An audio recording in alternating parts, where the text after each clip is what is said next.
Friends இன்னைக்கு அழகே அழகுல என்ன நடந்ததுன்னு பார்த்தீங்கன்னா, இங்க தரணி வந்து ரேவதி இல்லாம சாப்பிட மாட்டேன்ட்டு ரொம்ப அடம் பிடிச்சு, அம்மாவ பார்க்கணும், அம்மாவ பார்க்கணும்னு ரொம்ப அடம் பிடிக்கிறாங்க.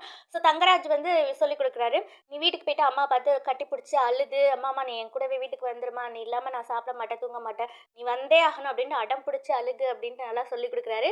அங்க கார்ல போயிட்டு வீட்டு வாசப்படி மிதிக்கிறப்பயுமே, நான் சொல்லிக் குடுத்ததெல்லாம் ஞாபகம் இருக்குல்ல, நான் சொன்ன மாரியே பண்ணு அப்படின்ட்டு போய் சொன்னா, அங்க தான் ஒரு ட்விஸ்ட்டு. தரணி என்ன பண்ணான்னா, அப்படியே வந்து ஆப்போசிட்டா பண்ணிட்டான்.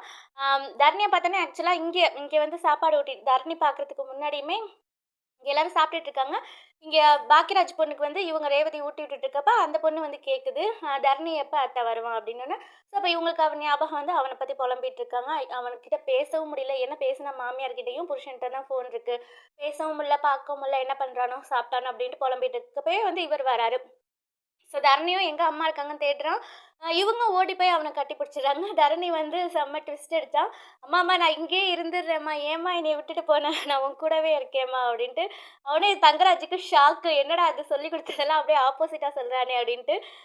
அப்படி கட்டிப்பிடிச்சு அழுறாங்க. அந்த பக்கத்துல வந்து உடனே இளவரசியோட குரலும் கேட்குது. இளவரசி வந்து சிணுங்குறா. உடனே தங்கராஜ் ஓடி போயிட்டு இது பண்றாரு. அதான் இளவரசி வந்து தங்கராஜுக்கு ரொம்ப செல்லம். அவரும் இது பண்றாரு. இவரு வந்து கேட்குறாரு, "புள்ளைங்க இல்லாம ரேவதி இல்லாம ரொம்ப கஷ்டமா இருக்கு. வீடு வீடா இல்ல. நான் அடிச்ச தப்பு தான். என்னைய திருப்பி வேணா மன்னிச்சுக்கோங்க." ஒரு பத்திரம்லாம் எடுத்துட்டு வந்து காட்டுறாரு. "இது வந்து ரேவதி பேர்ல தான் வாங்க போறேன். ரெஜிஸ்ட்ரேஷன் நாளைக்கு இருக்கு. நீங்க வந்து ரேவதிய அனுப்பி வைங்க." அப்படின்னு பாக்கியராஜ் மட்டும் அனுப்பவே மாட்டேன் அப்படின்னு சொல்றாரு. பாக்கியராஜ் வந்து முன்னாடி நடந்ததையும் சொல்றாரு. "இப்ப மட்டுமா அடிச்சீங்க? சுரேஷ் கல்யாணத்துக்கு நாளும் தானே அடிச்சீங்க." அப்படின்ட்டு பாக்கியராஜ் அனுப்பவே முடியாது அப்படிங்கிறாரு. பாக்கியராஜ கூட்டிட்டு வந்து அப்பா வந்து அட்வைஸ் பண்றாரு. ஆ எத்தன நாள் நீ வந்து காப்பாத்த முடியும்?